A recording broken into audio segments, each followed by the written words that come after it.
Hi friends, എല്ലാവർക്കും നമസ്കാരം. Railway recruitment board RRBയുടെ അസിസ്റ്റൻറ്റ് ലോക്കോ പൈലറ്റ് റിക്രൂട്ട്മെൻറ്റ് എങ്ങനെ അപ്ലൈ ചെയ്യാം, അതാണ് ഈ വീഡിയോ ഭാഗത്തിലൂടെ നമ്മൾ ചെക്ക് ചെയ്യാൻ പോകുന്നത്. അപ്പോൾ നോട്ടിഫിക്കേഷൻ വീഡിയോ ഓൾറെഡി ചെയ്തതാണ്. ഒരുപാട് പേര് വീഡിയോ കണ്ടു. കാണാത്തവരുണ്ടെങ്കിൽ വീഡിയോ കണ്ടുവരിക. ആ ഒരു നോട്ടിഫിക്കേഷൻ വീഡിയോ കണ്ട് മനസ്സിലാക്കുക. അതിനുശേഷം നിങ്ങൾ ഈ ഒരു ഓൺലൈൻ ആപ്ലിക്കേഷൻ ചെയ്യാം. അപ്പോൾ സിമ്പിളാണ്. പറയുന്ന കാര്യങ്ങൾ ശ്രദ്ധിച്ച് ഫോളോ ചെയ്ത് കഴിഞ്ഞാൽ എല്ലാവർക്കും ആപ്ലിക്കേഷൻ അയക്കാൻ പറ്റും. അപ്പോൾ എന്തായാലും നിങ്ങളൊന്ന് വീഡിയോ ലൈക്ക് ചെയ്യുക. ചാനൽ ആദ്യമായിട്ട് കാണുന്നവർ ഒന്ന് സബ്സ്ക്രൈബ് ചെയ്തേക്കുക. അപ്പോൾ റെയിൽവേ റിക്രൂട്ട്മെൻറ്റ് ബോർഡിൻ്റെ ഒഫീഷ്യൽ ലിങ്ക് ഈ ഒരു വീഡിയോൻ്റെ താഴെ ഡിസ്ക്രിപ്ഷനിൽ ഞാൻ കൊടുക്കാം. അതുപോലെ തന്നെ നോട്ടിഫിക്കേഷൻ വീഡിയോൻ്റെ ലിങ്കും ഞാൻ താഴെ കൊടുത്തിട്ടുണ്ട്. അപ്പോൾ ആ ഒരു ഒഫീഷ്യൽ വെബ്സൈറ്റ് ലോഗിൻ ചെയ്ത് കഴിഞ്ഞാൽ ഇങ്ങനൊരു പേജ് വരും. ഇവിടെ നമ്മൾ അപ്ലൈ എന്നൊരു ഓപ്ഷൻ കാണാം.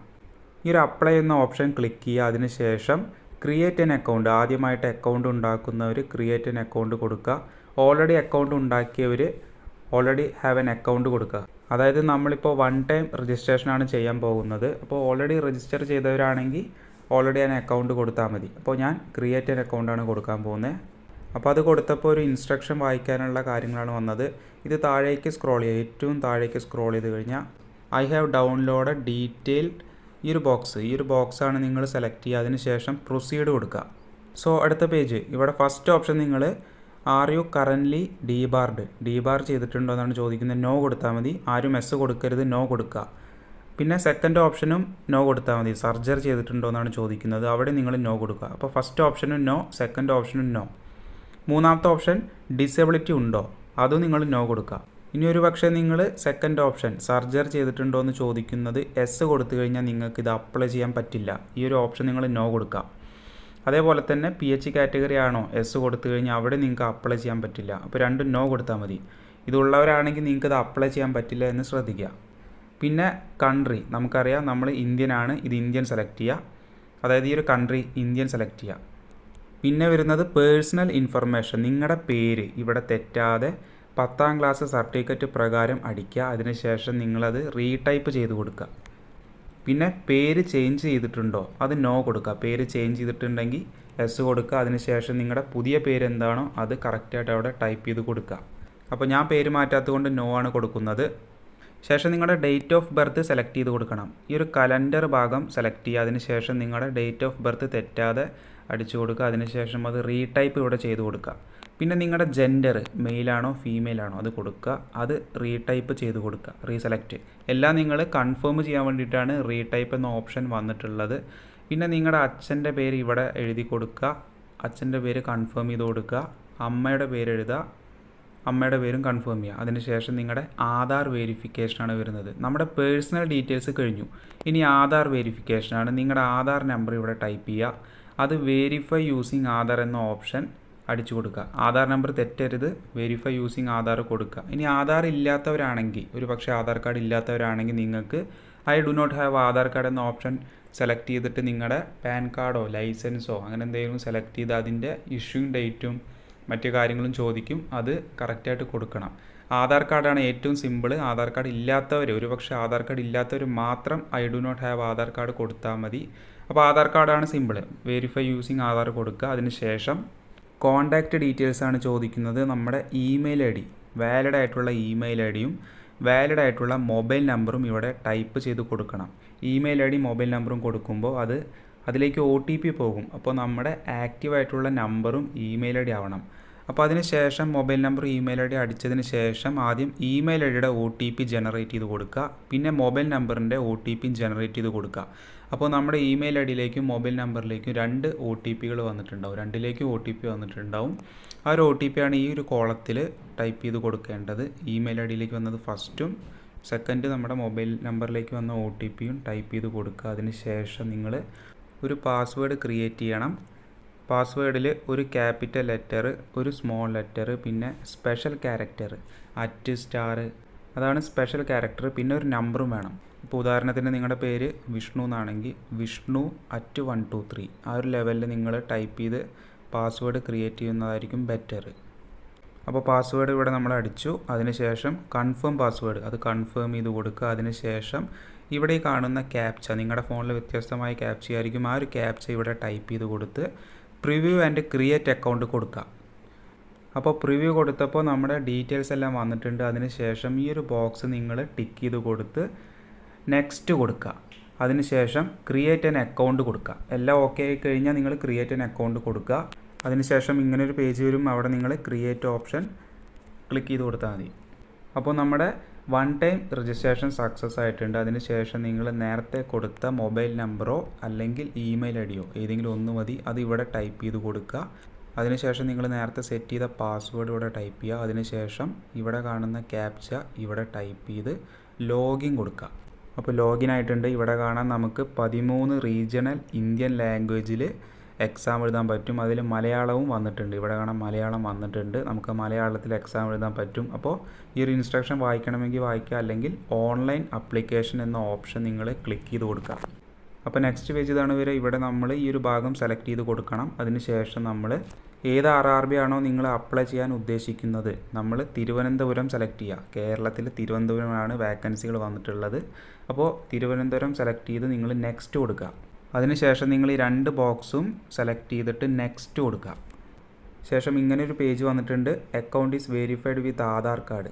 ആധാർ കാർഡിൻ്റെ സ്റ്റെപ്പും കാര്യങ്ങളും കഴിഞ്ഞു. നമ്മുടെ ഡീറ്റെയിൽസ് എല്ലാം ഇവിടെ കാണാം. Country, date of birth, age, പിന്നെ ഫുൾ നെയിമും എല്ലാം നമ്മൾ നേരത്തെ ടൈപ്പ് ചെയ്ത് കൊടുത്താണ്. എല്ലാം ഓട്ടോമാറ്റിക്കായിട്ട് ഇവിടെ വന്നിട്ടുണ്ട്.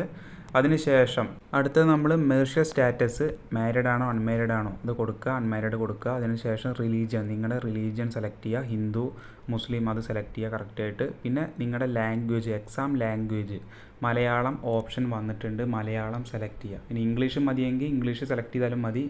എക്സാം ലാംഗ്വേജ് നമ്മൾ സെലക്ട് ചെയ്തു. ഇത് അവിടെ കാണാം മലയാളം ഓപ്ഷൻ വന്നിട്ടുണ്ട്. അപ്പോൾ മലയാളം സെലക്ട് ചെയ്യണമെങ്കിൽ സെലക്ട് ചെയ്യാം. ലാംഗ്വേജ് സെലക്ട് ചെയ്തതിന് ശേഷം നിങ്ങൾ വിസിബിൾ ഐഡൻറ്റിഫിക്കേഷൻ മാർക്ക് 2 എണ്ണം ടൈപ്പ് ചെയ്ത് കൊടുക്കണം. എന്തെങ്കിലും അടയാളം നമ്മുടെ ശരീരത്തുണ്ടോ അതാണ് ചോദിക്കുന്നത്. 10ാം ക്ലാസ് സർട്ടിഫിക്കറ്റിൽ അത് മെൻഷൻ ചെയ്തിട്ടുണ്ട്. ഇല്ലയെന്നുണ്ടെങ്കിൽ നിങ്ങൾക്ക് എന്തെങ്കിലും ഐഡൻറ്റിഫിക്കേഷൻ മാർക്ക് ഉണ്ടെങ്കിൽ അത് കറക്റ്റായിട്ട് 2 കോളത്തിലും ടൈപ്പ് ചെയ്ത് കൊടുക്കണം. 2 ഐഡൻറ്റിഫിക്കേഷൻ മാർക്ക് വേണം. അതാണ് ടൈപ്പ് ചെയ്ത് കൊടുക്കേണ്ടത്. അതിനുശേഷം കമ്മ്യൂണിറ്റി സെലക്ട് ചെയ്യുമ്പോൾ UR SC ST OBC EWS. General ആണെങ്കിൽ UR സെലക്ട് ചെയ്യുക. SC ST OBC EWS എല്ലാം വന്നിട്ടുണ്ട്. അപ്പോൾ ജനറൽ കാറ്റഗറിക്ക് ഒരു പ്രൂഫും വേണ്ട. ഇനി SC ST OBC ആണെങ്കിൽ EWS ഒക്കെ ആണെങ്കിൽ അതിൻ്റെ പ്രൂഫ് നിങ്ങൾ സബ്മിറ്റ് ചെയ്യേണ്ടതുണ്ട്. SC കൊടുത്തു കഴിഞ്ഞാൽ certificate number, issuing authority, state, date of issue, പിന്നെ എക്സാം എഴുതാൻ പാസ് വേണോ, ഫ്രീ പാസ് വേണോ, യെസ് കൊടുക്കാം, ഇല്ലെങ്കിൽ നോ കൊടുത്താൽ മതി. പിന്നെ നിയറസ്റ്റ് റെയിൽവേ സ്റ്റേഷൻ ചോദിക്കുന്നുണ്ട്. നമ്മുടെ നിയറസ്റ്റ് റെയിൽവേ സ്റ്റേഷൻ സെലക്ട് ചെയ്യുക. ഈ ഒരു ഭാഗത്ത് നിങ്ങൾ അപ്ലോഡ് ചെയ്യേണ്ടത് എന്താണെന്ന് വെച്ചാൽ, നമ്മൾ ഹോം പേജിൽ, ഈ ഒരു വെബ്സൈറ്റിൻ്റെ ഹോം പേജിൽ സർട്ടിഫിക്കറ്റിൻ്റെ മോഡൽ കാണാം. നമുക്കത് കറക്റ്റായിട്ട് കാണാൻ സാധിക്കും. ഞാൻ കാണിച്ചു തരാം. അതിൻ്റെ ഡൗൺലോഡ് ഫോർമാറ്റ്, ഇവിടെ നമുക്ക് ആ ഒരു സർട്ടിഫിക്കറ്റുകളെല്ലാം ഇവിടെ ഡൗൺലോഡ് ചെയ്യാൻ പറ്റും. ആ ഒരു ഡൗൺലോഡ് ചെയ്ത സർട്ടിഫിക്കറ്റുകളാണ് അവിടെ അപ്ലോഡ് ചെയ്ത് കൊടുക്കേണ്ടത്. ഇനി OBC സെലക്ട് ചെയ്ത നോൺ ക്രിമിലെയർ സർട്ടിഫിക്കറ്റാണ് വെക്കേണ്ടത്. അപ്പോൾ അതൊക്കെ ശ്രദ്ധിക്കുക. UR കൊടുത്തു കഴിഞ്ഞാൽ ഒരു സർട്ടിഫിക്കറ്റും ആവശ്യമില്ല. ശേഷം നമ്മുടെ പോസ്റ്റൽ അഡ്രസ്സ് ഡീറ്റെയിൽസ്, അതായത് നമ്മുടെ സ്റ്റേറ്റ്, ഡിസ്ട്രിക്റ്റ്, അഡ്രസ്സിൻ്റെ അവിടെ നമ്മുടെ വീട്ടും പേരും കാര്യങ്ങളും, പിന്നെ വില്ലേജ്, ടൗൺ, നമ്മുടെ പിൻകോഡ്, വില്ലേജ്, ടൗൺ ഇതെല്ലാം നിങ്ങൾ കറക്റ്റായിട്ട് ടൈപ്പ് ചെയ്ത് കൊടുക്കുക. അതിനുശേഷം ഈ താഴെ കാണുന്ന ബോക്സ് നിങ്ങൾ ടിക്ക് ചെയ്ത് കൊടുത്താൽ നിങ്ങളുടെ പെർമനൻ്റ് അഡ്രസ്സും പ്രസൻറ്റ് അഡ്രസ്സും സെയിം ആണെങ്കിൽ അത് ടിക്ക് ചെയ്ത് കൊടുക്കുക. ഇനിയിപ്പോൾ അല്ല എന്നുണ്ടെങ്കിൽ അത് നിങ്ങൾ 2 വട്ടം ടൈപ്പ് ചെയ്ത് കൊടുക്കണം. അതിനുശേഷം സേവ് കൊടുക്കുക, പിന്നെ നെക്സ്റ്റ് കൊടുക്കുക. ഇനി അടുത്ത ഓപ്ഷൻ എക്സ് സർവീസ്മാൻ ആണോ, ആണെങ്കിൽ എസ് കൊടുക്കുക. എസ് കൊടുത്താൽ അതിൻ്റെ ഡീറ്റെയിൽസ്, ഡിസ്ചാർജ് ചെയ്ത ഡീറ്റെയിൽസും കാര്യങ്ങളും ടൈപ്പ് ചെയ്ത് കൊടുക്കണം. നോ കൊടുത്താൽ മതി. നമ്മളാരും എക്സ് സർവീസ്മാൻ ആവില്ല. നോ കൊടുക്കുക. അടുത്ത ഓപ്ഷൻ EBC ആണോ, അതായത് 50,000 രൂപയുടെ താഴെയാണോ വാർഷിക വരുമാനം, ആണെങ്കിൽ എസ് കൊടുക്കുക, ഇല്ലെങ്കിൽ നോ കൊടുക്കുക. അടുത്ത ഓപ്ഷൻ നിങ്ങൾ are you N employee of Indian railway, ആണെങ്കിൽ എസ് കൊടുക്കുക. ഇന്ത്യൻ റെയിൽവേയിലെ എംപ്ലോയി ആണോ, ആണെങ്കിൽ എസ് കൊടുക്കുക, അല്ലെങ്കിൽ നോ കൊടുക്കുക സെലക്ട് ചെയ്തിട്ട്. പിന്നെ കോഴ്സ് കംപ്ലീഷൻ, ആക്ട് അപ്രൻറ്റീസിൽ കോഴ്സ് കംപ്ലീറ്റ് ചെയ്തിട്ടുണ്ടോ, ഉണ്ടെങ്കിൽ എസ് കൊടുക്കുക, ഇല്ലെങ്കിൽ സെലക്ട് ചെയ്ത് നോ കൊടുക്കുക. അടുത്ത ഓപ്ഷൻ നമ്മുടെ ബാങ്ക് അക്കൗണ്ട് ഡീറ്റെയിൽസ് ആഡ് ചെയ്യാനാണ് വരിക. റീഫണ്ടിൻ്റെ കാര്യങ്ങൾ പറയുന്നുണ്ട്. ബാങ്ക് അക്കൗണ്ട് ഡീറ്റെയിൽസ് ആഡ് ചെയ്യണം. അപ്പോൾ നിങ്ങളുടെ ബാങ്ക് ഡീറ്റെയിൽസ് ആണ് കൊടുക്കേണ്ടത്. നിങ്ങളുടെ അക്കൗണ്ട് നെയിം കൊടുക്കുക, അക്കൗണ്ട് ഹോൾഡർ നെയിം കൊടുക്കുക, അക്കൗണ്ട് നമ്പർ തെറ്റാതെ കൊടുക്കുക, കൺഫേം ചെയ്ത് കൊടുക്കുക. അക്കൗണ്ട് നമ്പർ നിങ്ങളുടെ IFSC അടിച്ച് കൺഫേം ചെയ്ത് കൊടുത്താൽ ഓട്ടോമാറ്റിക്കായിട്ട് ബാങ്കിൻ്റെ പേരും ബാങ്കിൻ്റെ അഡ്രസ്സും വരും. അതിനുശേഷം സേവ് കൊടുക്കുക, നെക്സ്റ്റ് കൊടുക്കുക. അപ്പോൾ അടുത്ത ഓപ്ഷൻ നമ്മുടെ ക്വാളിഫിക്കേഷനാണ്. ഇതിലേതെങ്കിലും ഒരു ക്വാളിഫിക്കേഷൻ ഉള്ളവർക്ക് ഇത് അപ്ലൈ ചെയ്യാൻ പറ്റും. അപ്പോൾ ക്വാളിഫിക്കേഷൻ ഡീറ്റെയിൽസ് ആണ് വരുന്നത്. അപ്പോൾ നിങ്ങളുടെ ക്വാളിഫിക്കേഷൻ ഡീറ്റെയിൽസ് ആഡ് ചെയ്ത് കൊടുക്കണം. ഫസ്റ്റ് ഓപ്ഷൻ നിങ്ങൾ 10ാം ക്ലാസ് സർട്ടിഫിക്കറ്റ്, 10ാം ക്ലാസ്സിൻ്റെ ഡീറ്റെയിൽസ് ആണ് ഇവിടെ ടൈപ്പ് ചെയ്ത് കൊടുക്കേണ്ടത്. മെട്രിക്കുലേഷൻ, പിന്നെ നമ്മുടെ സ്റ്റേറ്റ് കേരളയാണ്, കേരള സെലക്ട് ചെയ്യുക. ഡിസ്ട്രിക്റ്റ് നമ്മുടെ ജില്ല സെലക്ട് ചെയ്യുക. Board Kerala board of public examination, CBSE ആണെങ്കിൽ CBSE സെലക്ട് ചെയ്യുക. പിന്നെ ഡേറ്റ് ഓഫ് പാസിങ്, ഏത് വർഷമാണോ നിങ്ങൾ പാസ്സായത് അത് ഇവിടെ കലണ്ടറിൽ സെലക്ട് ചെയ്ത് നിങ്ങൾ ടൈപ്പ് ചെയ്ത് കൊടുക്കുക. പിന്നെ roll number, 10ാം class roll number. അതിനുശേഷം നിങ്ങൾ ആഡ് കൊടുക്കുക.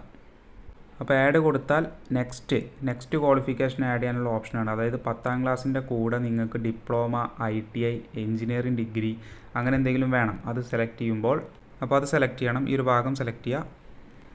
അപ്പോൾ NIC വന്നിട്ടുണ്ട്, ITI 3 year diploma in engineering, degree in engineering. First option NIC ആണ്.